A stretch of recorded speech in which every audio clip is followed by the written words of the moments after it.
예, 또 들어갑니다. 들어가기 전에 이제 또 내일 모레 언제 또 모의고사 가요? 어? 이번 주 일요일 날. 자, 그럼 모의고사 점수는 너무 신경 쓰지 마시고, 뭐 어차피 이제 실전이 중요합니다. 그래서 이제 모의고사는 공부한다 생각하시고 봐주시면 돼요. 이해됐어요? 네. 그리고 이제 9월, 10월 과정에서 이 앞전에도 이야기했지만, 일조 동형이죠?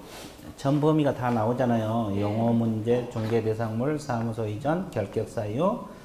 이렇게 계속 반복이 돼요. 그 단원을 계속 건드려준다고. 이해됐어요? 그리고 이제 벌칙, 뭐 방금, 농지법, 뭐 확인 설명서. 그래서 이제 계속 한 문제씩 나올 거 아니에요. 같은 문제는 아닙니다. 그래서 이제 계속 반복이 되고 여기도 반복되고 또 C국태 있죠? C국태도 있어요. 여기도 반복이 될 거고 또 동형 또 2주 또 반복이 되죠? 또 반복이 되고 이렇게 해서 이제 1회독, 2회독, 3회독, 4회독, 5회독이 나가요. 9시월 과정에. 그러면 계속 반복이 되니까 그때 점수가 팍 올라가요. 지금까지 쭉 여러분 선배들 경험해 가면 2주까지도 의외로 안 올라가. 2주째까지도. 이제 3주, 4주부터 이제 올라치기 시작합니다. 이해됐어요?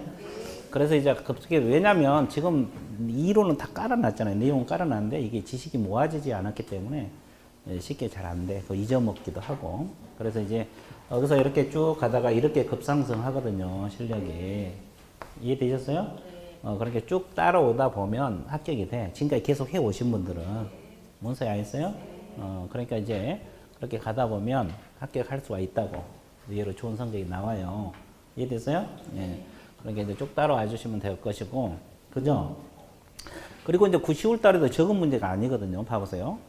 여기 동형이 몇 주입니까요? 4주. 그러면 40문제씩 얼마? 160문제요. 160문제 나왔잖아요. 그 다음에 이제 우리 중개사법 같은 경우는 다 19기가 문제야. 이게 110문제가 들어있어요. 110문제인데 이게 실질적으로는 110문제 넘어. 이게 지문이 길기 때문에. 그러죠? 그러면 이제 하여튼 110문제를 더해봐. 110문제 몇 문제요? 270문제입니다. 그 다음에 이번 주 일요일 날 모의고사 빼고 9, 10월 달에 모의고사, 월별 모의고사 있잖아요. 그 2번 나와요. 그러면 거기 얼마? 80문제. 그럼 더해봐. 얼마요? 예? 350문제 정도 나와요?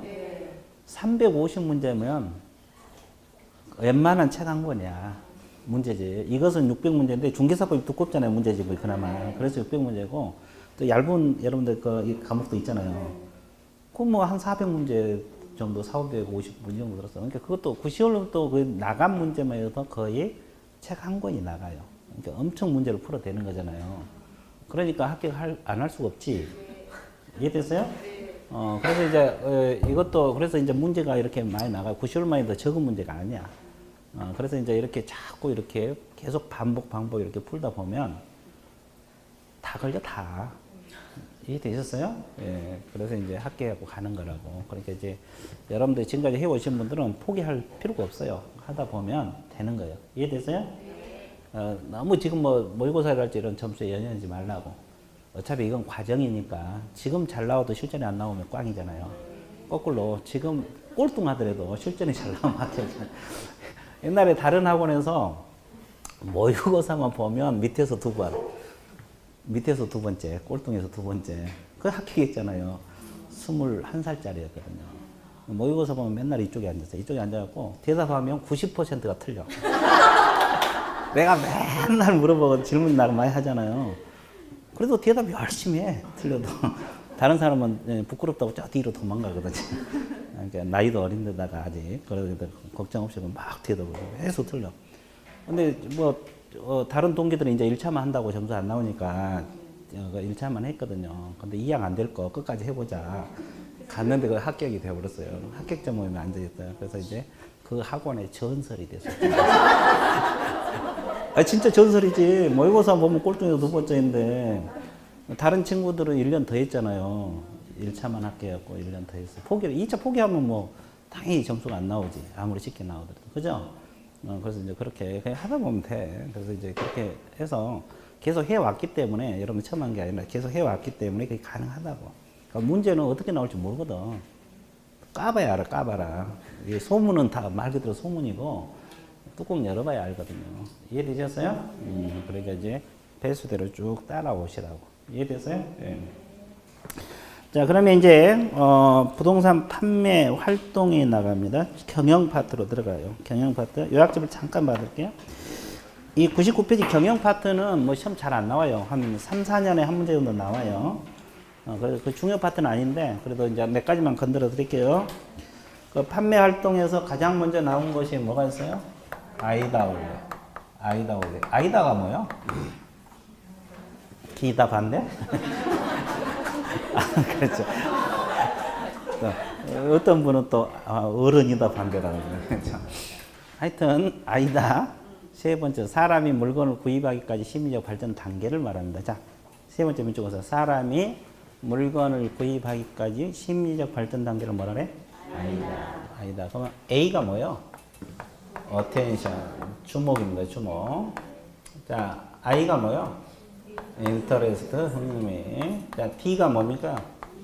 desire. 욕망. 그럼 A가 뭐예요? action. 행동. 됐어요? 그래서 영어 두 문자예요. A, I, D, A.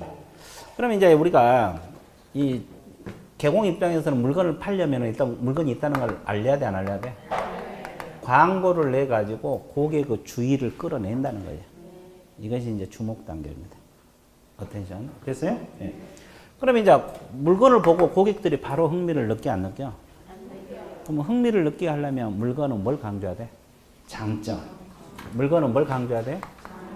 장점을 강조하면 관심을 갖게 돼요. 그죠? 그러죠? 우리가 이제 TV에도 홈쇼핑 채널 돌리다 보면 갑자기 막 설명을 듣고 있다 보면 빨리 들어가잖아요. 장점을 설명하면 이제 관심을 가져. 그렇다고 바로 사고 싶은 생각이 든 건 아니죠? 그럼 사람마다 장점 중에서 원하는 부분이 같아요? 달라요? 달라요. 어떤 사람들은 투자 목적이라면 수익성이 관심사고, 그죠? 얘들 학교 때문에 고민하면 학군이 관심사고, 그죠? 또 돈은 많아. 그러면 그 사람이 이제 뭐 편하게 살고 싶다면 쾌적성이 관심이야. 다 달라요, 사람마다. 그래서 결론적으로 뭐냐면, 이거 의뢰인이 원하는 부분, 의뢰인이 뭐 하는 부분? 원하는 부분을 집중 공략을 해줘야 돼요. 근데 더 쉽게 말하면 가려운 부분을 설명해 줘야 된다는 거지. 그러다 보면 이제 사고 싶은 생각이 들죠? 그래서 이제 거래 계약 체결로 들어간다. 이 말이에요. 이해됐어요? 그래서 이제 A, I, D, A. 되게 쉽죠? 그 다음에 이제 거기에 두 번째 부동산의 주 판매 과정. 주 판매 과정 있어요? 네. 그 가운데 칸을 외우면 돼요. 판사 안 할게요. 가장 먼저 물건하고 고객 확보한 게 가장 급선무예요. 이 물건하고 건물이 되면, 그다음에 이 고객, 이거 확보해야 되죠. 개공 입장에서는. 예, 그래서 이제 첫 번째가 물건하고 고객 확보가 첫 번째. 그러면 이게 확보됐으면 두 번째 준비해야 돼, 안 해야 돼? 준비는 물건이 확보됐다면 물건 분석해야 돼요. 입지 조건, 주변 환경. 고객이 했으면 고객이 원하는 물건이 뭐냐? 가족은 몇 명이냐? 돈은 어느 정도 가지고 있냐? 이거 분석해놔야 돼, 안 해야 돼? 예. 그 다음에 접근. 이제 사전 접촉 단계입니다. 그 접근 오른쪽에 보면 주목 흥미란 말이 있어, 없어? 그 동그라미 쳐보세요. 주목 흥미. 아이다 원리죠, 이게? 아이다 원리가 최초로 적용되는 단계가 접근 단계입니다. 아이다 원리가 최초로 적용된 단계가 뭔건? 접근.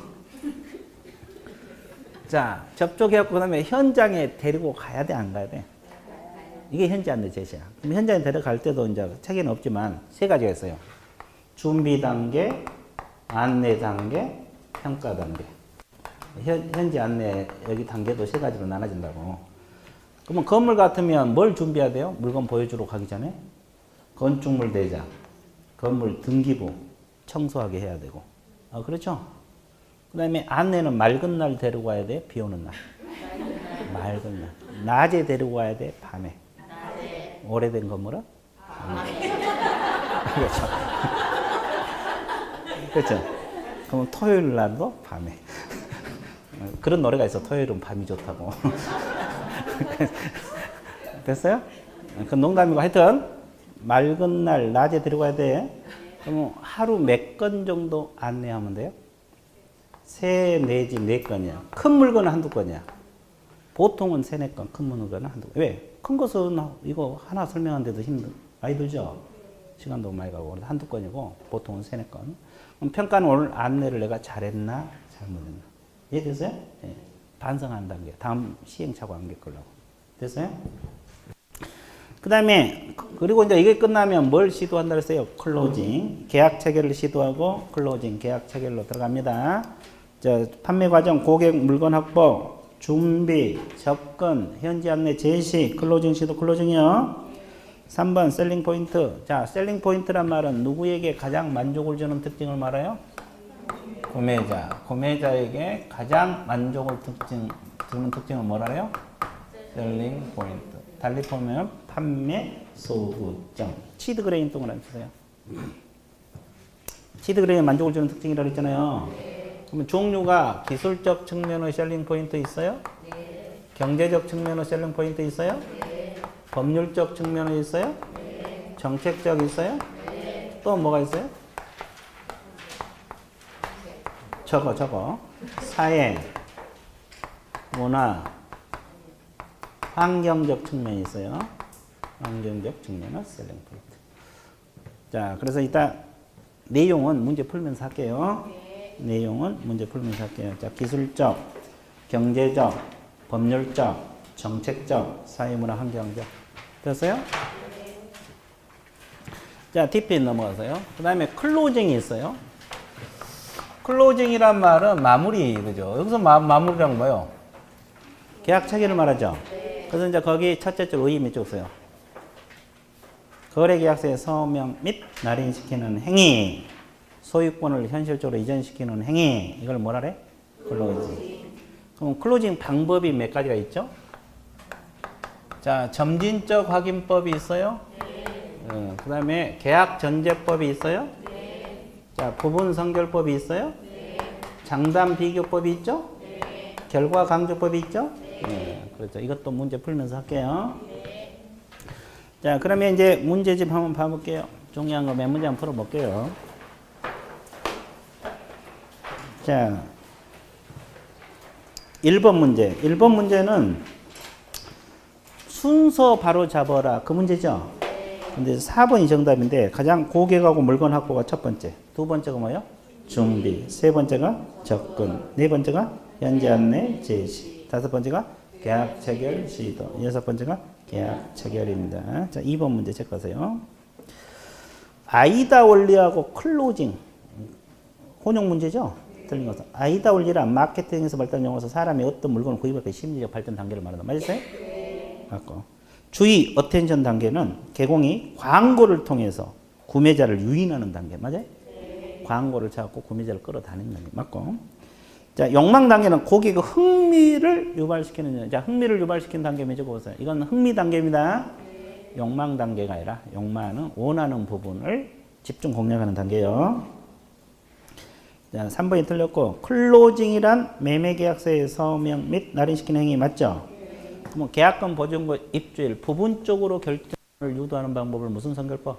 부분 선결법. 달리 표현해서 세부 선결법. 자, 6번 문제.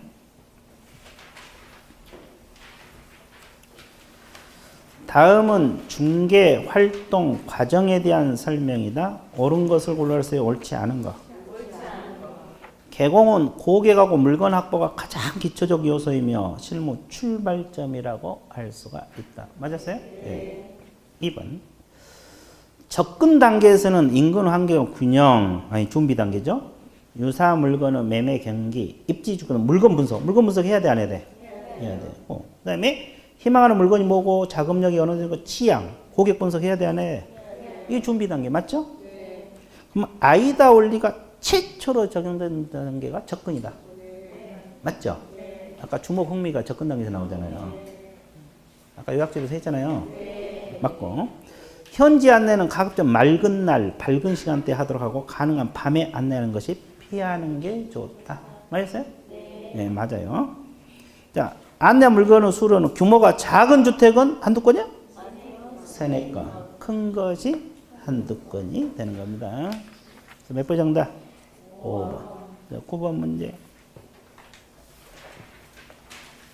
9번 보고 있어요? 다음은 셀링 포인트. 셀링 포인트 옳은 걸 골라라. 자, 부동산의 지닌 특성에서 이전 의뢰인에게 만족을 주는 특징이라고 했어요? 치드. 셀링 포인트 치드. 각각 셀링 포인트는 중개되면 갖는 고유 특성이라 할 수 있지만 모든 특성이 절대적인 것은 아니기 때문에 상대성이 있을 수가 있다. 맞았어요? 예. 자, 부동산 가격 임료 수준의 적정은 기술적으로 봐야 돼? 잘 모르겠죠? 이건 경제적입니다. 조금 더 할게요. 가능한 많은 셀링 포인트를 제시한 게 좋아? 적당해야 돼. 뭐든지 적당해야 돼. 많아도 안 좋고 적어도 안 좋고 적당. 됐어요? 예. 너무 많으면 혼란스러워. 그죠? 공법상 규제는 기술적으로 봐야 돼? 정책이란 말이 나와 지금? 오, 좋았어요. 법률적이에요. 법률적. 전자 아니 이거 틀릴 수 있어요. 왜냐면 내가 안 했기 때문에. 네, 이제 지금부터 할게요. 10번을 할 건데 자 요약집에다 적으세요. 요약집에다 적어. 기술적은 주택이라고 가정을 하면 기초가 튼튼하다. 설비가 현대적이다. 동선이 합리적이다. 주거가 쾌적하다. 이런 것은 전부 다 기술적 측면으로 보고 있어요. 기술적. 자, 고객이 거주를 목적으로 한다면 이런 걸 집중 공략을 해야 돼요. 기초가 튼튼하다, 설비가 현대적이다, 동선이 합리적이다, 주거가 쾌적하다. 됐어요? 아, 주택이라면 기초, 설비, 동선, 쾌적성 이런 걸 강조한다고. 됐어요? 문제집 해설에도 다 나와 있어요. 자, 경제적은 말 그대로 뭐요? 가격하고 임료 적정성. 맞죠? 그 다음에 투자 가치 중요하죠? 투자 가치랄지, 뭐 수익성이랄지, 수익성, 또 경기 순환이랄지, 그죠? 경기 순환이랄지, 부동산은 수요 공급 동향이랄지, 원천 발견도 경제적으로 봐야 돼. 왜 원천이 발견되면 경제적이 돼요? 그렇지. 원천이 발견되면 주변을 개발을 하잖아요. 부동산 가치가 상승을 해요. 이건 다 경제적 측면이 되는 거예요. 이해되세요? 자, 가격 임료 적정성, 투자 가치, 수익성, 경기 순환, 원천 발견. 그죠? 자, 지역 발전 전망, 뭐 이런 거 다 수요 공급, 이런 경제적으로 보고, 법률적은 딱 세 가지만 공부하면 돼요. 권리, 소유권의 진정성. 고객이 꼭 저 사람 소유자 맞냐? 꼭 사기꾼 같이 생기니까 안 되겠다. 권리에 관심을 가질 수 있어, 없어? 권리, 이거 하나고, 또 공법상 규제, 또 세법, 세금 혜택, 권리, 공법, 세법, 이게 법률적이야. 권리, 진정성, 공법상 규제 여부, 세금 혜택. 이해되세요? 네. 자, 정책적이란 말은 지금 부동산 정부 정책을 말합니다. 이번 8월 2일 날 정부 정책 발표했죠? 네. 집값 떨어지고 있죠? 네. 투기지역, 투기과열지역 다 지정을 했잖아요. 네. 세종시도 마찬가지죠? 네. 예, 그래서 이 정책의 영향을 많이 받아. 그죠? 그 다음에 이제 사회문화 환경이란 건 말 그대로 문화시설, 문화시설이랄지, 생활 편의시설이랄지, 됐어요? 교통이랄지, 뭐 이런 거. 이런 건 다 사회문화 환경적 측면으로 봐주시면 됩니다. 그럼 이제 셀링 포인트, 이거 묻는 것이 간혹가다 나오거든요. 셀링 포인트. 묻는 게 나와요. 이해됐어요? 네. 뭐가 안 보여? 정부 정책, 문화시설, 생활 편의시설, 교통. 다 읽어줬죠? 네. 그렇죠? 좋았어요. 자, 그럼 문제 들어가 볼게요. 10번. 10번 들어갑니다. 10번 뭐가 있어요? 네. 경제적 측면의 셀링 포인트만으로 묶인 것을 골라라. 무슨 측면을 물었어요? 경제적. 자, 가격 임료 적정성은 경제적으로 봐? 네. 자, 공법상 제한은? 법률적. 바로 대답하세요. 네. 부동산 수급 동향은? 경제적. 경제적. 설비는? 기술적. 경기 순환은? 경제적. 원천 발견, 경제적. 동선, 기술적. 권리, 진정성, 법률적. 정부 정책, 정책적. 정책적이죠. 교통 편리선은 사회문화 환경. 사회문화 환경이고, 지역의 발전 전망은 경제적으로 봐야 돼. 이거 경제적으로 봅니다. 문화시설은 사회문화 환경. 생활 편의시설도 사회문화 환경. 자, 대충 잡아낼 수 있죠? 그 말이에요. 그 말이구나. 자, 12번 문제. 12번 이제 클로징 문제거든요. 타당하지 않는 것은. 클로징이란 매매계약서의 서명 및 날인시키는 행위, 부동산을 현실로 이전시키는 행위 맞죠? 그 다음에 클로징 방법 중에 점진적 확인법 맨 위에 있잖아요. 고객이 쉽게 동의할 수 있는 질문부터 시작해서 계약을 유도하는 방법 맞아요? 자, 부동산은 가격이 비싸잖아요. 바로 계약하자 그러면 도망가. 안심하고 동의할 수 있는 질문부터 하면서 계약을 유도해야 돼. 자, 부분 선결법이라는 것은 말 그대로 부분적인 거 먼저 결정하다. 계약금부터 걸자, 입주일부터 잡자 이렇게 부분적으로 결정을 유도하는 방법 맞죠? 그 다음에 장단 비교법은 복수 부동산을 비교해서 단점 강조해야 돼요? 장점? 맞고. 자, 만족 강조법은 과거부터 현재까지 실제 결과 강조했다고. 이 결과를 강조한다. 이거 결과 강조법이야. 그 예문이 나왔죠? 지가 상승률이 예금 이자율보다 높았다. 이거 있잖아요. 그 결과예요, 결과. 지금까지 쭉 지켜본 결과, 지가 상승률이 예금 이자율보다 높다. 만족이 아니라 결과 강조법. 이해되세요? 네, 그 정도입니다. 경영은 뭐 신경 안 써도 돼. 2절은 신경 안 써도 됩니다. 자, 그 다음에 이제 350페이지 펴놓고 요약집 100페이지로 넘어갑니다. 자, 이제 진도가 하나씩 자, 끝나가고 있죠? 그러면 이제 알게 모르게 실력도 올라가겠죠? 예, 그렇습니다. 자, 계약 체결로 들어가는데, 자, 보세요. 몇 가지만 설명하고 책 봐드릴게요. 거래 계약이란 것은 갑하고 을하고 맺는 계약을 무슨 계약? 그럼 개공 소결하면 누가 계약서를 써야 돼? 개공. 몇 부 작성? 일반교부 쌍방. 한 분은 보관하는데 몇 년? 5년. 그렇지, 5년. 다 알잖아, 이제. 그러면 계약서 쓰는 건 어렵지 않은데 잘못 쓰면 책임져야 돼, 안 져야 돼? 당사자 확인이 나와 있어요.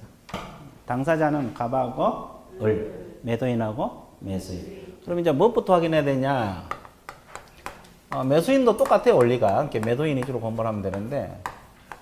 자, 의뢰가 들으면 권리의 진정성으로 확인해야 돼. 권리의 진정성이 뭐예요? 자, 갑이 자기가 저 건물 소유자래. 그러면 진짜 소유자인지 개공은 확인할 의무가 있어, 없어? 있어요. 왜? 남은 물건을 팔려고 들어올 수도 있잖아요. 그럼 뭘 띄워봐야 돼? 등기부. 갑부의 소유자 나와, 안 나와? 나와요. 그리고 주민등록증 대조해야 돼, 안 해야 돼? 해야 돼요. 인적사항 대조하고 사진도 한번 보라 그랬죠? 네. 이것이 가장 대표적인 소유자 확인 방법이야. 그래서 그 차체 칸에 나와 있죠? 매도인 진정 소유인지 없는 자인지 등기상 증명서하고 주민, 이 두 가지만 떠올려주세요. 등기상 증명서, 주민등록증. 이걸 대조해서 소유자 확인해요. 네. 그 외에 소유자 확인할 수 있는 서류들이 인감증명서, 등기별전, 재산세 납부 여부. 이것도 소유자 확인 서류가 될 수가 있어요. 이해되세요? 네. 가장 대표적인 게 등기부하고 주민등록 돼서. 그럼 이제 딱 보니까 소유자가 맞아. 갑이 맞네? 소유자가. 그러면 두 번째 확인할 것이 무슨 능력 확인해야 돼요? 처분 능력이란 말은 의사 능력하고 행위 능력이 있죠? 네. 그럼 의사 능력이 있는 자하고 계약을 해야 돼요? 없는 자하고? 있는 자. 없는 자. 그러면 의사 능력이 없는 자를 의사 무능력자란 말을 쓰죠? 네. 그럼 의사 무능력자 법률 행위는 무효입니까? 취소할 수 있는 사람? 무효. 그러면 가장 대표적인 의사 무능력자가 누구라 그랬어요? 요할할지 만체자. 그러면 여러분들이 중개업 할 때 그것도 야간에 술에 만취하고 뭐 찾아오면 무섭기도 하겠죠? 그 사람하고 계약하면 계약이 유효, 무효? 무효. 그죠? 그래서 이제 왜 팔려고 들어오냐 물어봤더니 술값 부족하다. 그래서 그러면 술 깨기 전에 빨리 중개해야지. 그러면 돼, 안 돼? 안 돼요. 계약이 무효입니다. 이해됐어요? 네. 그 다음에 또 어린 꼬마가 물건 팔려 들어와. 아저씨 이거 팔고 싶은데 중개 좀 해달라고. 그쵸?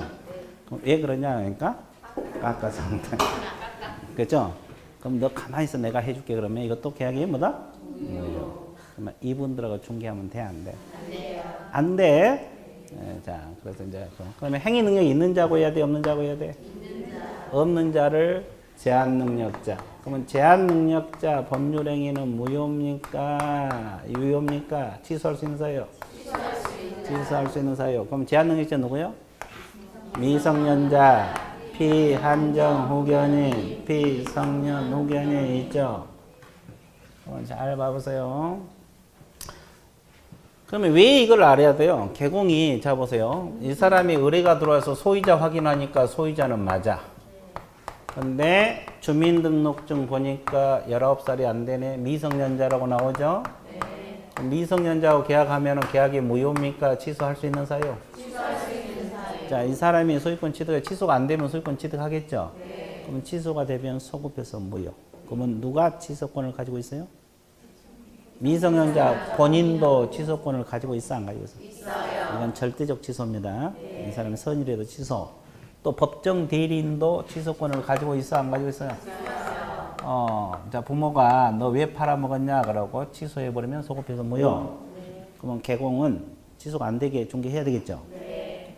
그러면 취소 안 되게 하려면 일단 동의서 확인해야 돼 안 해야 돼? 해야 돼요. 동의 받아 오너라 이렇게 해서 그럼 취소가 안 돼요. 또 하나 방법은 대리인하고 직접 계약을 연결해 준 방법이 있어 없어요? 있어요. 왜? 대리권을 가지고 있거든요. 미성년 재산을 팔 수 있는 대리권. 됐어요? 네. 피한정 후견인도 똑같아요. 피한정 후견인은 후견 등기부로 확인한다 그랬죠? 네. 동의서 확인, 대리인하고 직접. 몇 가지 방법? 두 가지. 근데 피성년 후견이라고 나오네? 그럼 뭐? 동의서는 받아도 돼, 안 돼? 안 돼요. 이건 법적 효력이 없어.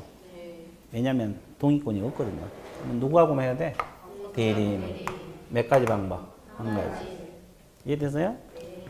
그러면 이제 미성년자가 원래 법률행위를 할 때는 법정대 동의를 받아야 원칙이죠.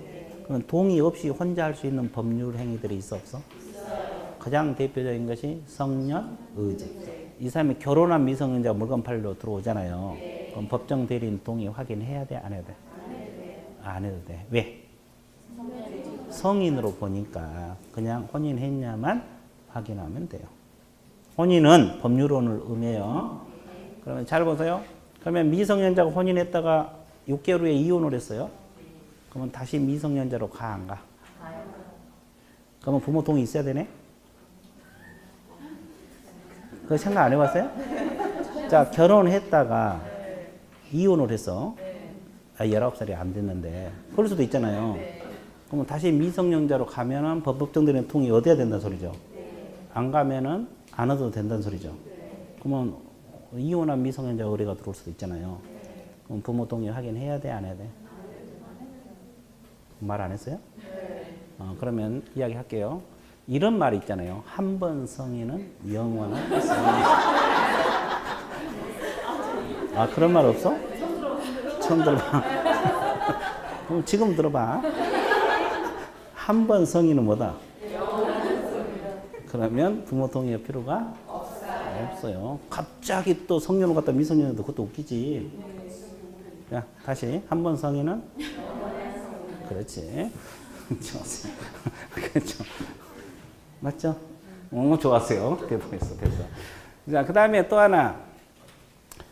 자, 이 법정 대리인 부모가 미성년자 아들에게 주택 10채를 줬어. 너 임대사업 한번 해봐라. 그러면 이제 미리 허락을 해줬는데 그 임대사업과 관련해서 의뢰가 들어올 수도 있어 없어? 있어요. 그러면 그 임대 하나하나 할 때마다 부모 동의 받아야 돼? 아니요. 안 해야 돼. 자, 처분이 허락된 특정 영업에 관한 행위. 혼자서 할 수 있어 없어? 있어요. 대리 행위. 혼자 할 수 있어 없어? 있어요. 이건 다 혼자서 할 수 있어. 부모 동의 없이. 네. 자, 그런 거 한번 봐주시고. 그 다음에 또 하나. 이 법정 대리는 친권자도 있고 후견인도 있죠? 자, 후견인이 친권자 말고 이 동의권을 행사하거나 대리권을 행사할 때는 누구 동의도 있어야 돼요? 후견 감독인의 동의까지 확인해야 돼, 안 해야 돼? 해야 돼. 안 하면 후견 감독인이 계약을 취소해 볼 수도 있어 없어? 있어요. 후견 감독인 동의 기억나 이거? 네, 기본서에서 여러 번 했는데 이해되셨어요? 좋았어요. 아, 마이크가 영 이상하네. 예? 어제도 그랬어요?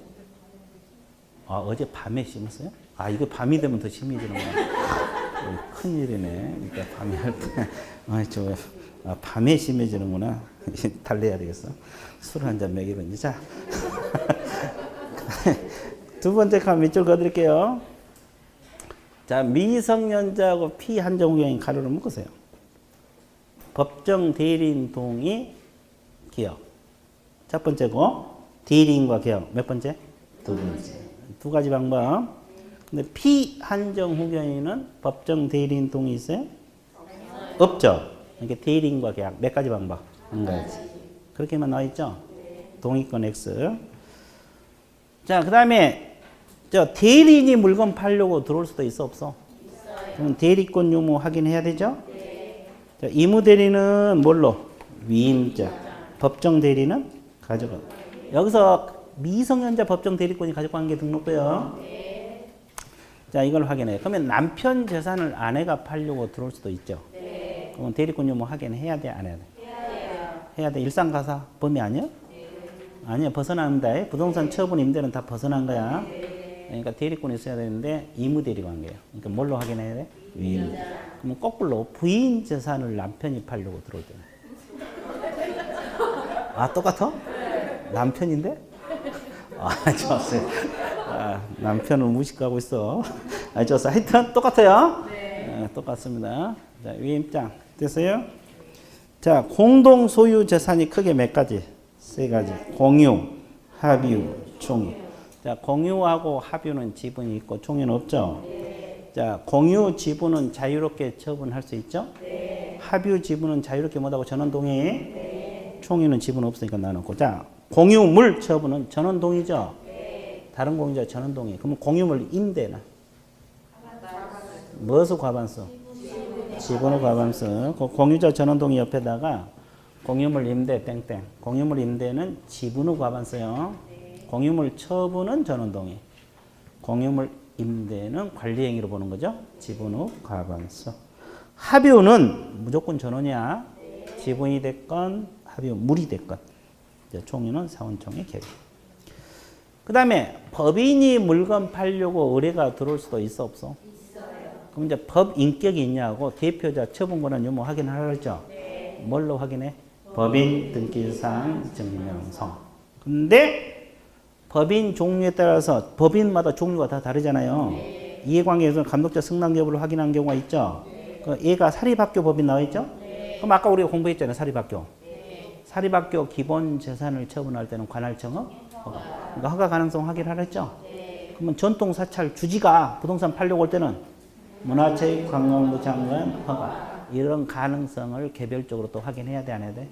이거 니은 내용이야. 아까 그래서 개별적으로 그래서 공부한 거잖아요. 이해됐어요? 그러면 향교 재산은? 시도지사 허가. 아까 공부했잖아요. 그런 거 확인한 거예요. 이제 그죠? 자, 그 다음에 제 2절 보세요. 거래계약서 기재사항. 거래계약서 기재사항 있어요? 매매 위주로 공부를 하면 돼요. 거래계약이라는 것은 임대도 있고 매매도 있잖아요. 이건 법에서 다 했던 거예요. 가장 먼저 거래 당사자 인적사항. 인적사항이 뭐예요? 주소, 성명, 주민번호, 계약서 써야 되죠? 마지막 줄 매도인은 주민등록증 동그라미 등기상 증명서 등기필증 이걸 보고 적으면 돼. 주민등록증 보고 주소 성명 적든지. 그죠? 매수인은 뭘 보고? 주민등록증. 그러면 거기 인적사항 나와 있어 안 나와 있어? 이제 불러준 대로 적어도 되는데 잘못될 수 있기 때문에요. 보고 적으라고. 신분증 보고. 자, 그 다음에 두 번째 물건의 표시란이 있어요 없어요? 물건의 표시는 토지는 소재지 지목 면적, 건물은 건축연도 이거 적죠? 그럼 이건 대장에 나온다 그랬죠? 등기부 표제부에도 나오죠? 불일치하면 뭐가 웃어? 대장. 그래서 차체절 대장을 중심으로 등기부와 비교해서 적는다 이 뜻이죠? 대장이 우선합니다. 그러니까 대장을 보고 적게 불일치하면 불일치 사실을 적어야 돼. 자, 그 다음에 양갈 2번에 있다. 수량 매매냐 필지 매매냐 분쟁이 일어날 수 있죠? 그래서 제곱미터당 가격을 기재하라 그랬어요. 그래야 수량 매매가 됩니다. 그죠?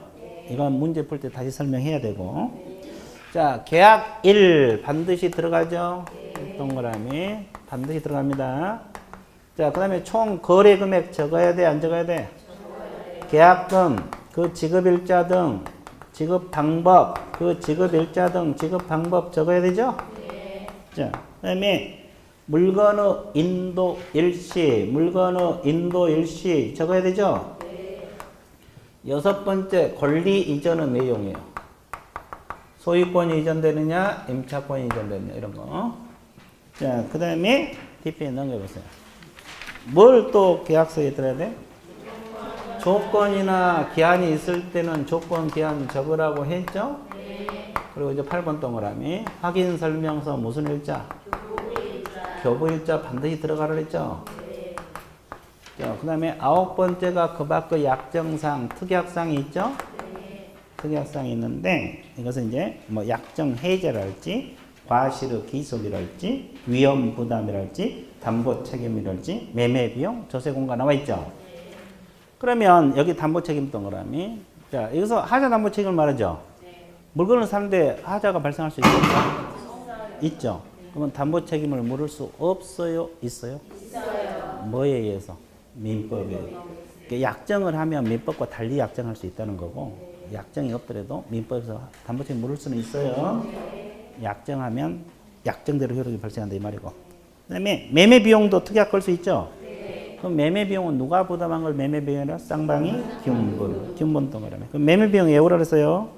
목적물의 측량 비용, 감정 평가 비용, 계약서 작성 비용, 계약서 공중 비용. 인지대 있죠? 중개 보수도 매매 비용으로 봅니다. 근데 중개 보수 옆에는 각각 부담이라고 적었어요. 여기는 균분한다는 말을 쓰면 안 돼. 중개 보수는 양쪽에서 부담하니까 매매 비용은 비용인데 각각 부담. 각각 부담 적어놨어요? 그리고 이제 오른쪽 소유권 이전 등기 비용 있잖아요. 이것은 매수인이 부담하니까 매매 비용으로 봐, 안 봐? 안 보는 거예요. 매매 비용으로 보면 양쪽에서 부담해요. 그렇죠? 근데 이 매매 비용도 특약으로 매수인이 다 부담한다. 특약 걸 수 있어, 없어? 있다는 거지. 반대로 매도인이 부담한다. 특약 걸 수 있고. 그 말이에요. 자, 이제 문제 좀 풀어볼게요.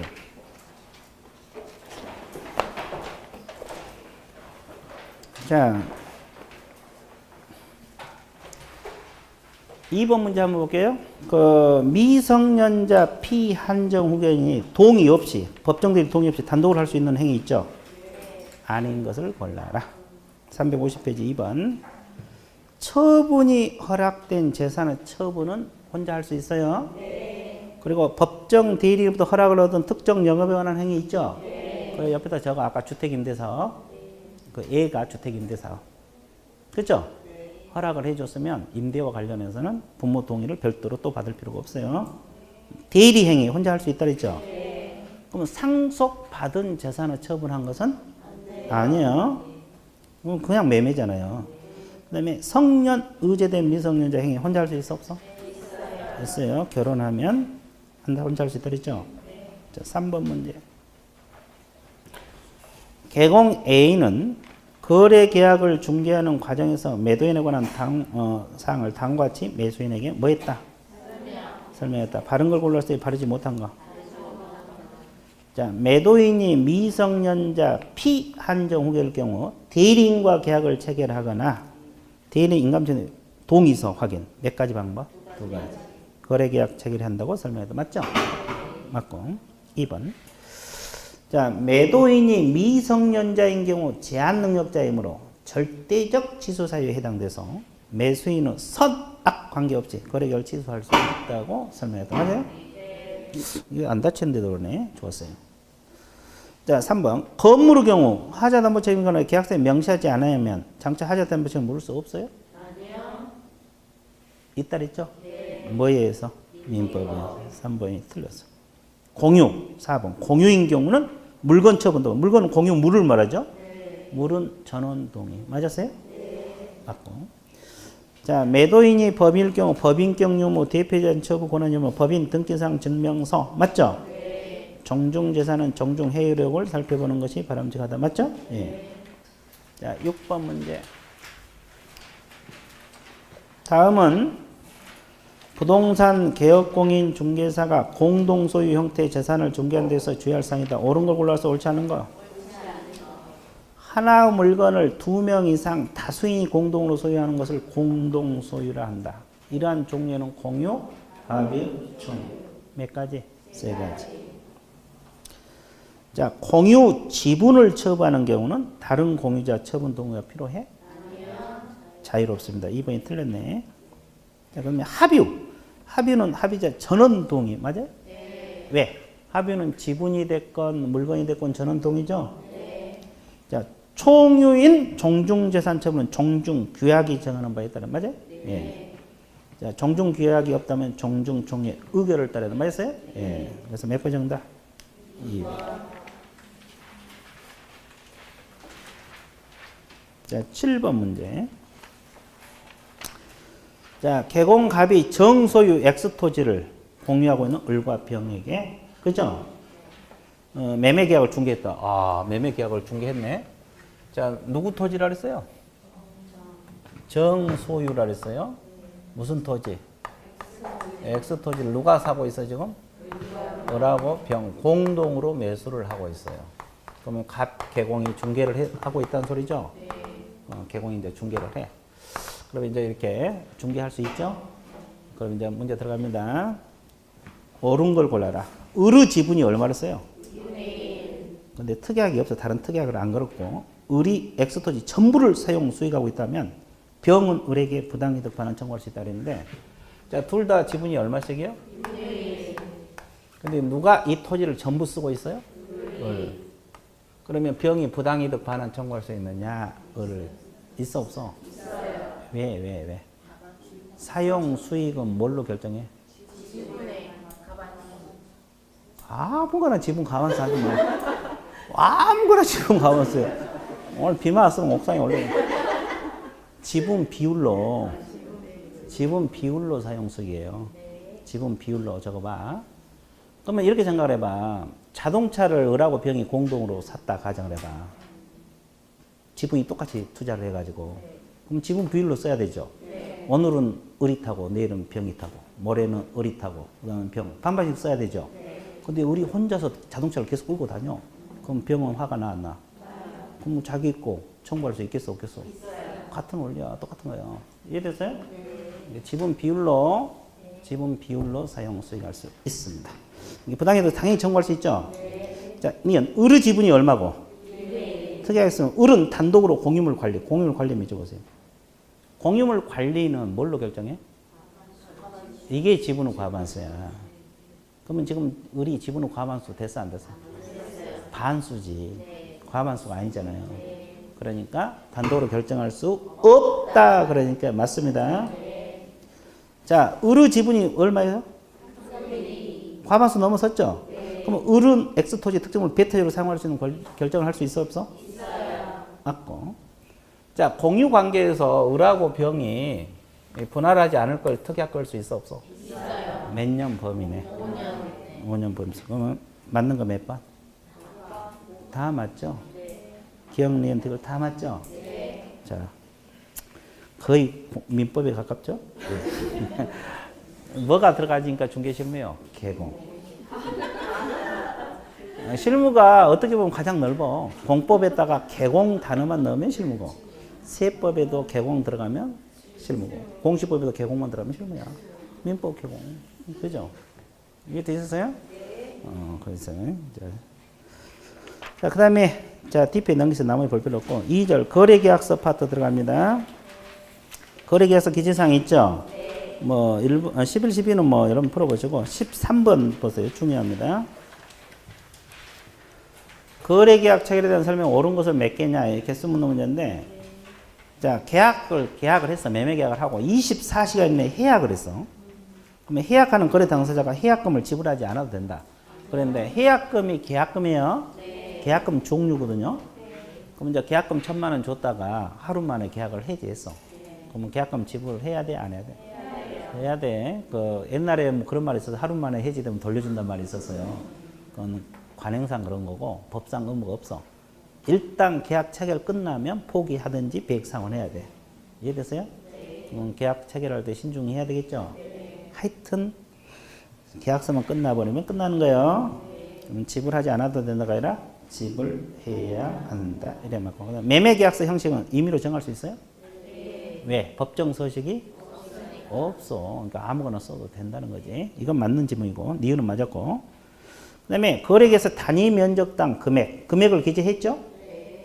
그걸 항상 수량을 지정한 매매가 되므로, 수량 매매가 되므로 실증 면적이 부정한 감액 청구가 인정된다. 맞아, 틀려? 왜 틀린 것 같아요? 자, 이 칠판 보세요. 칠판은 어떻게 봐주셔야 돼요? 아까 수량 매매, 필지 매매 다시 설명한다 그랬죠? 네. 그러면 이제 이거 한번 맞춰봐요. 어려운 거 아닙니다. 자, 이게 뭘 것 같아요? 이거. 땅, 그렇지. 맞았어. 몇 필지? 필지. 오, 좋았어요. 이제 다 맞히잖아요. 필지. 100제곱미터로 가정을 해봐. 그러면 이걸 1억에 사고 팔았어요. 그러면 제곱미터당 얼마씩 하면 1억이 나와? 100만 원 하면 1억 나와요. 그래서 100만 곱하기 100 그러면 1억 나오거든요. 그럼 이제 토지 대장에는 이렇게 나와서 1억에 주고 사고 팔았어요. 근데 매수인 사가고 측량을 해봤거든요. 측량을 해보니까 90밖에 안 나와. 몇 제곱미터 부족해? 10제곱. 돈으로 환산하면 1,000만 원. 벌써 1,000만 원이죠? 네. 아, 잠깐 그래도 이런 문제가 발생할 수 있거든요. 그럼 이때 필지 매매했으면 이런 경우에 감액을 청구할 수가 있어요? 없어요? 필지 매매 없어요. 왜 그러냐면 필지 매매라는 것은 이 한 필지에 1억, 한 덩어리에 1억. 면적은 형식이야, 형식.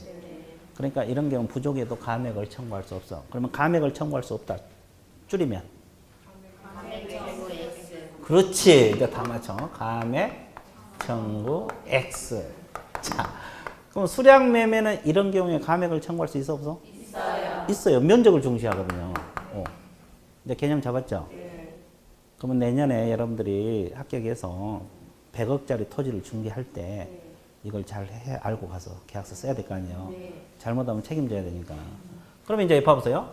수량 매매가 되려면 반드시 총 거래 금액 적어야 돼, 안 적어야 돼?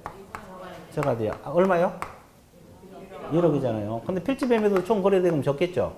그거 안 적을 수는 없잖아요. 근데 이제 수량 매매가 되려면 제곱미터당 가격 100만 원이라는 걸 적어야 돼, 안 적어야 돼?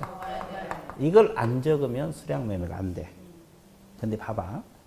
필지 매매 하더라도 제곱미터당 가격을 기재해 놓은 경우도 발생할 수 있겠죠? 그럼 구별이 돼, 안 돼? 안 되잖아요. 매도인은 손해배상 안 지려고 필지 매매했다고 주장할 거고, 매수인은 돈 받아내려고 수량 매매했다고 주장할 거 아니에요. 그럼 서로 치고받고 싸워, 안 싸워? 피가 터졌는데 해결이 안 돼. 그러면 어디로 가? 그럼 법관이 여러 증거 조사해갖고 필지 매매든 수량 매매 손을 들어줄 거 아니에요. 그렇죠? 그러니까 이걸 기재를 해야만 수량 매매가 되는데 100% 장담을 못 해. 이런 경우도 필지 매매가 될 수 있어요. 왜냐하면 계약 당사자의 의사 해석은 문제거든요. 그렇죠? 그러니까 더 확실하게 하려면 특약상에서 뭘 걸어야 되죠? 수량을 지정한 매매다 이렇게 써놓든지, 아니면 실측 면적을 기준으로 한다고 써놓든지, 부족하면 감액을 청구할 수 있다 이렇게 적어놔야 돼, 안 적어놔야 돼? 그러면 확실하게 무슨 매매? 수량 매매. 그럼 부족하면 감액을 청구할 수 있다, 없다? 있다. 그럼 이제 나중에 개공이 책임을 안 지지. 이해되셨어요? 네. 그럼 이 지문이 틀렸는데 왜 틀렸어요? 항상이란 말 때문에 틀렸어요. 이게 지금 제곱미터 기재하면 수량 매매 되는데 100% 된 건 아니다. 기재해도 필지 매매가 될 수 있어요. 왜냐하면 계약할 때 둘이 어떻게 계약했냐, 그거. 의사 어떻게 했냐에 따라 달라지니까. 이해됐어요? 네. 그 다음에 리얼 매매 비용은 약정이 없으면, 아까 매매 비용 요약집에서 했죠? 네. 취득자가 부담해요, 균분한다. 쌍방이 균분. 취득자가 틀렸고. 자, 매도인은 담보 책임 위험 부담은 계약서에 특약 걸 수 있죠? 네. 명시하지 않아도 담보 책임 물을 수 있어, 없어? 있어요. 뭐에 의해서? 민법. 이건 맞았네? 맞는 거 지금 2개 넣었어. 자, 계약서에 인지를 첨부하지 아니하였다면 계약은 무효입니까? 아니요. 무효, 유효? 유효. 자, 중도금이 지급되면 이행 착수로 보죠? 네. 어떠한 경우에도 해지할 수 없어? 아니요. 합의 해지할 수 있고, 또 약정 해제, 법정 해제. 특약을 안 걷더라도 채무 불이행 책임으로서 계약 해지할 수도 있잖아요. 그런 경우. 그러니까 이런 해제는 가능해. 일방적으로 해제 못 한다는 거예요. 중도금이 지급되면. 그래서 합의 해제 가능합니다. 계약이니까. 그 다음에 15번. 15번 멍커, 제크, 제트. 개공갑이 A, B 공유하고 있는 X토지 A 지분 동안 A 지분을 팔고 있죠 지금? 자, 이 문제는 A하고 B하고 공유하고 있는 X토지인데 A 지분을 사고 팔아요. 자, 누구에게 중개를 해주고 있어 지금? 의뢰가 들어와서 개공 찾아와서 중개 좀 해주세요. 그래서 의뢰를 받고 이제 개공이 중개를 합니다. X토지 A 지분입니다. 옳은 걸 골라요. 자, 각과 을은 누구예요? 의뢰인하고 개공 이 둘이죠. 이 둘은 위임 관계 있지 않으므로 갑은 을에게 성관주의 의무를 부담하지 않는다. 맞아 틀려? 우리가 중개사법에서 성관주의 의무 배웠어 안 배웠어? 그건 중개사법상 의무는 아니지만 판례에서 인정하고 있더랬죠. 그러면 성관주의 의무를 부담하지 않아요? 부담해요?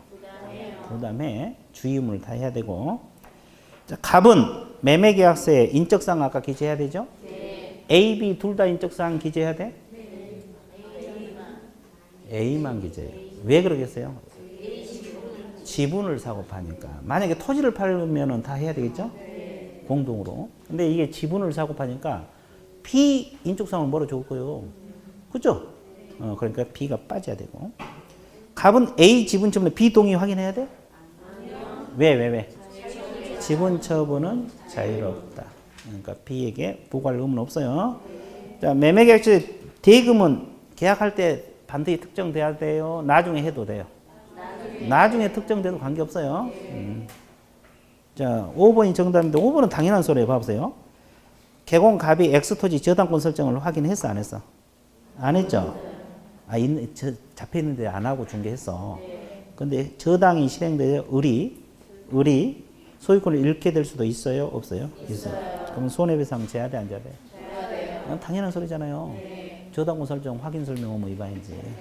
그래서 몇 번 정답? 5번. 18번 보고 있어요? 자, 매매 두 번째 줄 매매 비용이라고 볼 수 없는 것을 골라냈어요? 있는 걸 골라요? 자, 목적물의 측량 비용 매매 비용으로 봐? 네. 감정 평가 비용 매매 비용으로 봐? 네. 계약서 작성 비용 봐? 네. 공증 비용 봐? 네. 인지 때 봐? 네. 중개 보수 봐? 네. 그래. 등기 비용은 매수인이 부담된다. 그래서 보지를 않아요. 매매 비용은 양쪽에서 부담한 걸 매매 비용. 되게 쉽죠? 그다음에 22번. 22번은 이제 무슨 문제냐면 이중매매 문제예요. 자, 다음은 중도금을 지급받았다 그랬죠? 중도금 동그라미. 이제 매도인이 당초 계약을 체결한 매수인 A보다 A가 이제 1매수인에 훨씬 고가 가격으로 매수하겠다는 B에게 이 매수인이요. 토지 동그라미 토지를 이제 중개했어요. 개공 설명인다 이 말이죠. 지금 봐보세요. 이제 둘이 일단 매매가 있었어요, 없었어요? 있었어요. A가 이거 A요.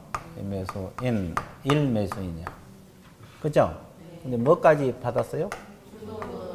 자, 근데 이제 B가 더 비싸게 줄 테니까 나한테 팔아라. 그래서 이제 팔아먹었다. 문제가 이거거든요. 그죠? 그러면 중도금이 지급되면 방금 이행의 착수라고 했어 안 했어? 했어요. 그럼 매도인은 배액 상환하고 일방적으로 계약을 해지할 수 있어 없어? 없어요. 없어요. 네. 그리고 중도금이 넘어가기 전까지는 B에게 팔아먹어도 관계없어요. 계약 해지하고 배액 상환으로 돌려주면 되니까. 이제 중도금 넘어갔을 때 이유가 이제 이중매매 문제인데, 그렇죠? 그러면 이제 이 사람이 매매를 체결하고, 근데 이 사람이 둘이 계약한 거 알았거든요. 체결하고 등기까지 다 했어. 그러면 B는 소유권 취득합니까? 못합니까? 해요. 네. 알았다는 것만으로 바로 무효가 되는 건 아니죠. 네. 그럼 어떨 때 무효가 돼요? 이 사람이 매매 계약 안 하고 있어. 그러니까 나한테 팔아라. 그러니까 갑이 못 팔겠다. 나는 이미 팔았다. 그러니까 요청을 해.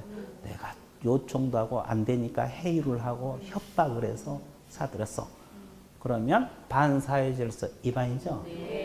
103조 위반이잖아요. 민법. 그러면 무효, 유효. 무효. 등기도 무효. 그러면 반사회질서 위반했을 때 무효가 되면 이 사람이 또 C에게 또 팔아먹을 수도 있죠? 그러면 이 사람이 등기까지 갖춰서. 그러면 이것도 뭐요? 무효입니다. 다 무효. 이해됐어요? 그러면 결국 그러면 갑은 B를 상대로 소유물 반환 청구해서 되찾아갈 수 있어? 무효일 때. 반사회질서 위반일 때. 누가 잇따랐어요? 아니, 이게 소유권을 유효일 때는 취득하고 여기도 다 취득하죠. 근데 여기가 이제 적극 가담해서는 무효잖아요. 그러면 이제 이게 계약도 무효고 등기 무효잖아요. 그러니까 갑이 소유물 반환 청구해서 되찾아갈 수 있냐고. 그건 안 돼. 그 이유는 왜 안 돼? 불법 원인 급여 746조가 되는. 불법 원인 급여가 뭐예요? 불법한 원인으로 재산을 급여하거나 노무를 제공한 자는 반환을 청구한다 못한다? 못한다. 불법 원인 급여가 적용돼요. 그래서 이제 되찾아올 수 없어. 그죠? 무효지만 되찾아올 수 없어. 그러면 이제 누가 되찾아갈 수 있어요? A가. 근데 이 사람이 직접 등기 이전 청구는 못 합니다. 전혀 관계가 없는 사람이라. 그러니까 누구를 대의해서? 갑을 대의해서. 그죠? 여기 말소 등기 청구하죠? 그러면 복귀가 될 거 아니에요? 그러면 이전 등기 청구해서 되찾아올 수 있다 없다? 있다. 이 문제예요. 그러면 이제 이중 매매를 방지하기 위해서 A가 갑하고 A 사이에 중개할 때 계약금 H제도 활용할 수 있어 없어? 있어요. 아, 거래 끝날 때까지 H해 놓자. 이거 활용할 수 있어 없어? 있어요. 그 문제라고. 그러면 문제 봐봐. 맞는 거 틀린 거. 틀린 거. 자, 중도금 지급은 이행의 착수에 해당하므로 매도인은 배액을 A에게 상환하여도 계약을 마음대로 해지할 수 있다 없다? 없다. 맞고. 자, 매도인이 B에게 이 토지를 매도해버리면 원래 A에게 팔았잖아요. 이중매매에 해당되므로 맞죠? 이에 대한 피해를 사전에 예방하기 위해서 개공은 매도인하고 A에게, 즉 거래 당사에게 계약 체할 때 계약금 H하도록 공고할 수 있다 없다? 있다. 맞고. B가 이 매수이잖아요. 잔금까지 치르고 B에게 등기까지 해버렸죠? 그럼 B는 소유권 취득하죠? 원칙적으로 취득합니다. 4번. 매도인이 이미 부동산 A에게 매도하였으면 B가 알면서 이루어졌다. 매도인과 B 사이의 계약은 사회질서 위반함으로 항상 뭐예요? 원칙은 유효. A가 무효. 반사회질서 위반했을 때만 뭐예요? 적극 가담했을 때만. 원칙은 유효입니다. 자, 5번. 4번이 정답이고. 이중매매가 반사회질서 법률행위에 해당했죠? 절대적 무효이므로 당해 부동산을 제2 매수인으로 다시 취득한 3자. 여기서는 7판은 C를 말하죠? 이 사람은 소유권을 취득해 못해? 못해. 소유권을 취득을 주장할 수 없다. 맞는 말이에요. 자, 그 말이다. 그럼 이것도 이제 이중매매인데 누구가 들어갔으니까? 개공이 들어가니까 실무. 실무에서도 많이 나왔어. 이중매매가 자주 나와요. 이해됐어요? 네. 조금만 더 할게요.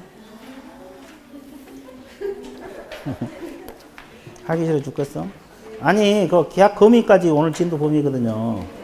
그래 안 하면 다음 주에 힘들어지니까 여기까지 할게요. 범위는 금방 끝나. 자, 보세요. 102페이지 요약지 보세요. 그 이전 등기 실무가 있는데 그 책을 보세요. 이전 등기는 쌍무계약은 반대급부 이행이 완료된 날 동그라미. 그때부터 며칠? 60일. 잔금 지급일을 말합니다. 편무계약은 계약 효력이 발생한 날로부터 며칠? 60일. 그렇게 들어가요. 시점만 좀 주의해 줘야 돼. 둘 다 60일인데 계약일이 아니라 잔금 지급일이란 말. 효력 발생한 날. 그 다음에 보존등기 동그라미. 보존등기. 자, 건물을 신축하면 보존등기 해야 돼, 안 해야 돼? 해야 돼. 보존등기가 할 수 있었음에도 불구하고 미등기 채로 계약을 했죠? 그러면 언제부터 60일? 계약 체결 2를 기준으로 합니다. 60일 내 보존등기 하라. 이건 보존등기를 말합니다. 이건 계약 2를 기준으로 하고. 또 오른쪽 페이지. 보존등기가 불가능해서 먼저 계약을 했죠? 그러면 언제부터 60일? 보존 등기를 신청할 수 있게 된 날로부터 며칠? 60일.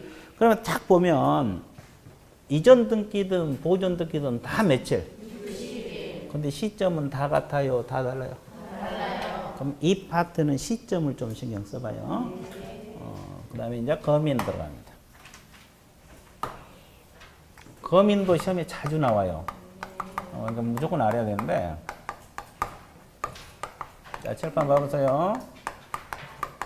거민 대상이 되는 것은 원리를 알고 들어가랬죠? 네. 세 가지. 계약이면서, 소유권 이전이면서, 토지 건축물을 대상으로 한다는 거. 셋 다 충족이 돼야 됩니다. 네. 그럼 분석 들어갈게요. 매매는 계약이고 소유권 이전 맞죠? 네. 교환도 계약이면서 소유권 이전 맞죠? 네. 증여도 계약이면서 소유권 이전 맞아? 네. 그러면 증여 계약서도 거민 받아야 되네? 네. 증여 동그라미.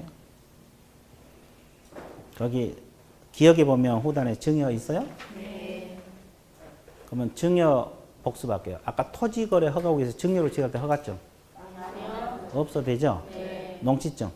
있어야 돼요. 거민? 있어야 됩니다. 아주 좋았어요. 오, 이제 대답 잘하네.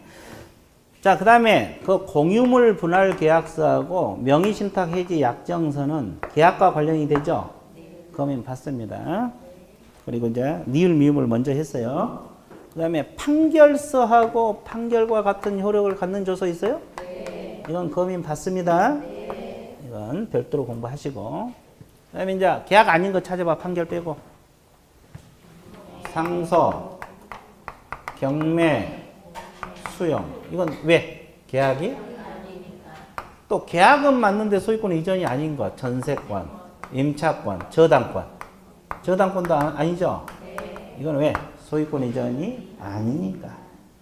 그 다음에 계약이면서 이전은 맞는데 토지 건물이 아닌 임목매매계약서, 광업재단 매매계약서, 공장재단 매매계약서는 왜? 토지 건물이 아니니까. 그 다음에 계약 당사자 쌍방이나 일방이 국가나 지방 자치단체인 경우도 거민 받아 안 받아? 안 받습니다.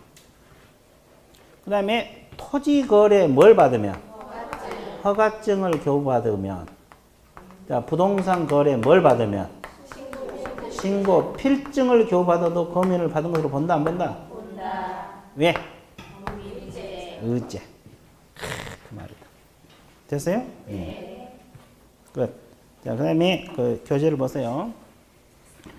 거민권자는 주소지입니까? 부동산 소재죠? 부동산 소재지. 시장구소구 정장 그 위임을 받는다. 위임을 받는 자 동그라. 위임을 받는 자 누구예요?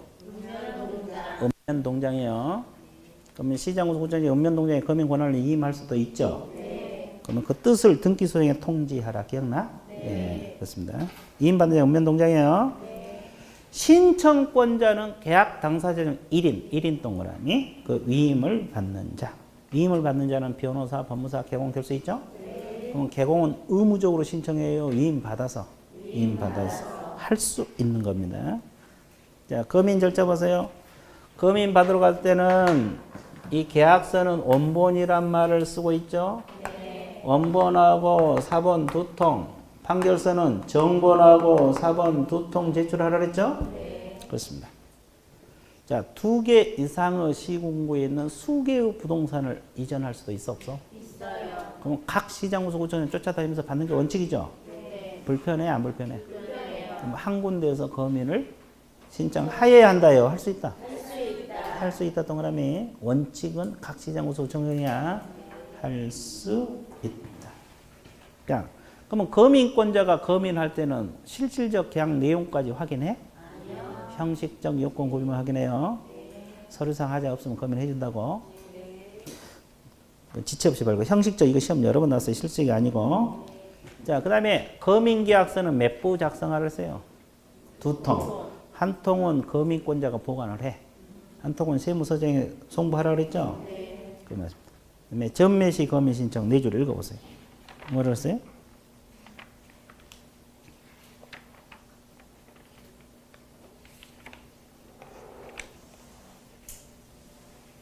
자, 전매할 때 미등기 전매 있잖아요. 먼저 체결된 계약서에 거민 받아야 돼. 거기 밑에 보세요. 먼저 체결된 계약서. 이걸 위반하면 1년하고 3천. 징역 벌금 들어갑니다. 줄여서 1사. 뭔 쌈? 1사. 그렇지. 자, DP 넘어가세요. 거민계약서 필요적 기재사항. 아까 우리가 거래계약서 필요적 기재사항 9가지 했고, 거민계약서 필요적 비슷하죠? 네. 비교해서 공부를 했어요. 그럼 이거 법적 근거 어디서 나와? 제목 옆에다 저거 안 적혀주신 분만. 부동산 등기 특별조치법이 법적 근거예요. 거래계약서는 우리 중개사법령에서 나오지만 이건 부동산 등기 특별조치법. 부동산 등기 특별조치법 적고 있어요? 네. 부동산 등기 특별조치법 적었어요? 네, 좋아. 부동산 등기 특별조치법. 그러면 이제 이건 비교해서 공부를 하는데 계약 당사자는 아까 당사 인적상 거래계약서 있었죠? 네. 물건의 표시 목적부터는 똑같죠? 네. 계약일, 계약 연월 똑같죠? 네. 대금 및 지급일자, 지급일 똑같죠? 네. 평가의 차익의 정산에 관한 사항만 밑줄 그어놓으시고. 그 다음에 개공은 아까 없었죠? 네. 거래계약서에. 네. 그러면 거민계약서는 들어있어요. 네. 그리고 조건 기한은 아까 있었죠? 네. 그러면 물건의 인도 일시는 아까 있었는데 여기 없죠? 네. 권리 이전의 내용도 아까 있었는데 없죠? 네. 확인 설명서 교부일자도 아까 있었는데 없죠? 네. 49페이지 봐봐요, 요약집.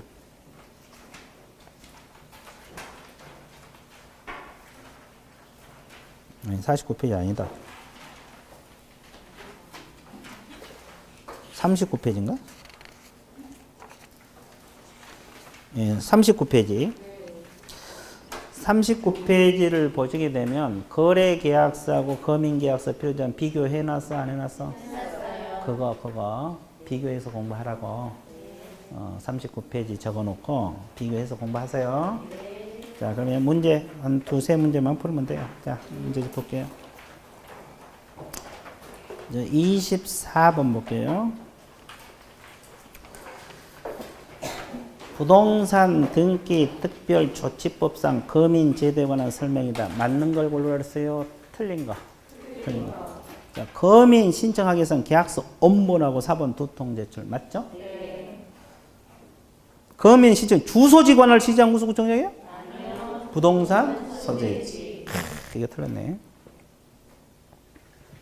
그러면 계약서를 작성한 개공도 거민 신청할 수 있다. 맞죠? 네. 위임받으면 가능하니까.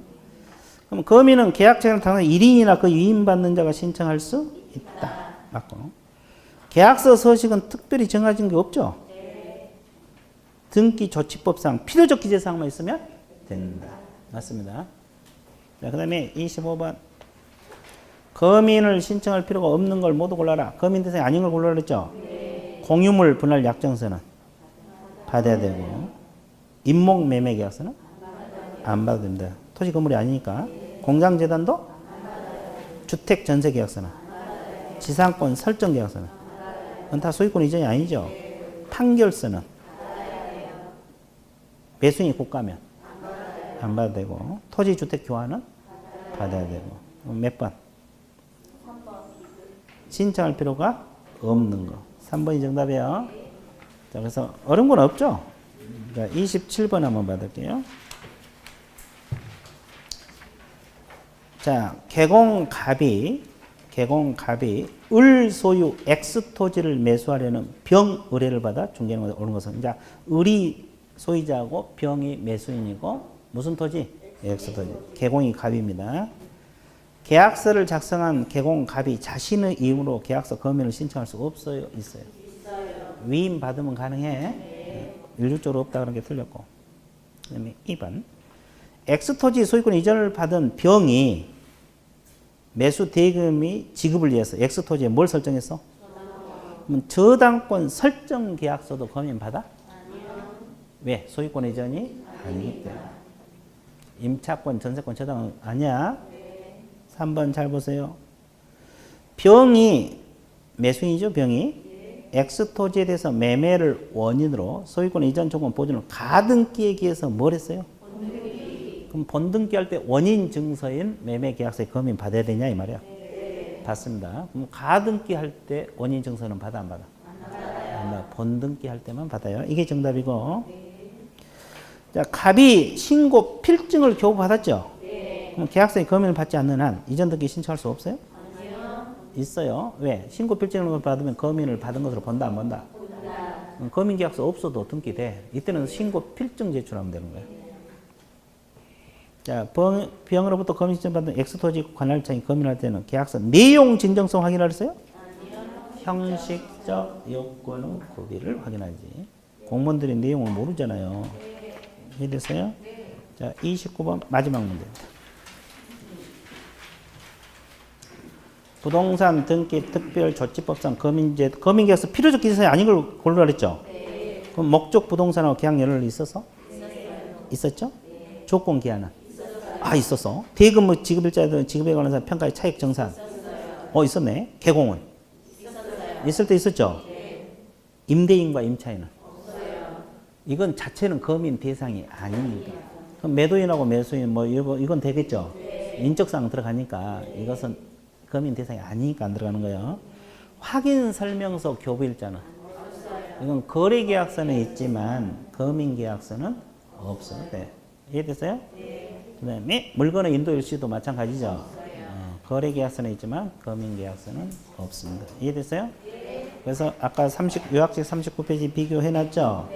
그걸 비교하고 공부를 하시면 돼요. 그래서 이제 다음 주 한 주 분량밖에 안 남았어, 진짜로. 실명법, 주인법, 상인법, 경공매 다음 주에 할 거예요. 이해됐어요? 결석하지 마시고 잘 정리하시고 또 9시월 과정 거쳐야 되니까. 그죠? 그리고 모의고사 점수는 너무 연연하지 말고. 이해됐어요? 실전이 중요하니까 실전 연습하도록 합시다. 자, 오늘 수업 어디까지? 여기까지. 수고하셨습니다.